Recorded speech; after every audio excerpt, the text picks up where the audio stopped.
नौकर सुरेश चुपके से राजकुमारी के कमरे में दाखिल होता है।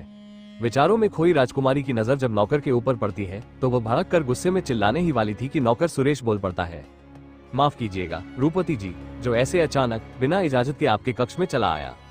पर बात ही कुछ ऐसी थी कि मुझे ऐसे आना पड़ा।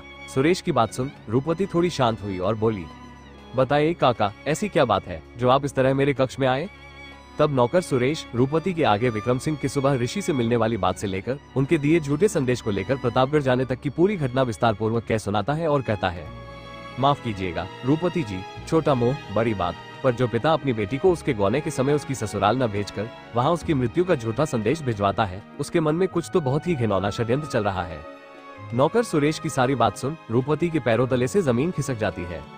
आगे नौकर सुरेश कहता है, बेटी, नादान उम्र में ही आपकी स्वर्गीय माताजी के साथ मैं यहाँ सौम्यागढ़ में आ गया था। तब से मैं हमेशा उनके प्रति पूरा वफादार रहा हूँ। जब आप छोटी बच्ची थी तब मैंने आपको अपनी गोद में खिलाया है, इसलिए जब मुझे ये सब पता चला तो आपको बताना जरूरी समझा।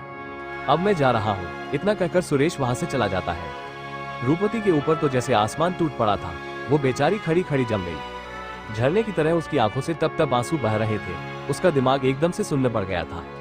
एक बार के लिए तो उसे ऐसा लग रहा था कि जैसे वो अपने पिता के बारे में कुछ भी अनाप शनाप सोचे जा रही है।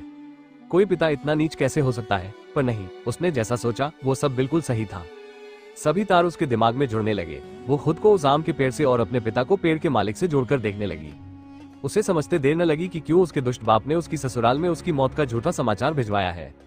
जब उसकी माँ जीवित थी तो उसने अच्छे से उसके पिता की आदतों से उसे अवगत कराया था। अब उसका यहाँ एक पल भी रुकना उचित नहीं था। उसका दुष्ट पिता कभी भी यहाँ आ सकता है, पर इतनी रात को वह जाएगी कहाँ?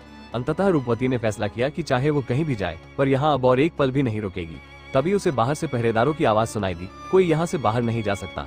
विक्रम सिंह साहब ने कड़ी निगरानी का आदेश दिया है। पहरेदारों की बात सुन रूपवती ठिठक कर रुक जाती है। बने रहे। राधे राधे।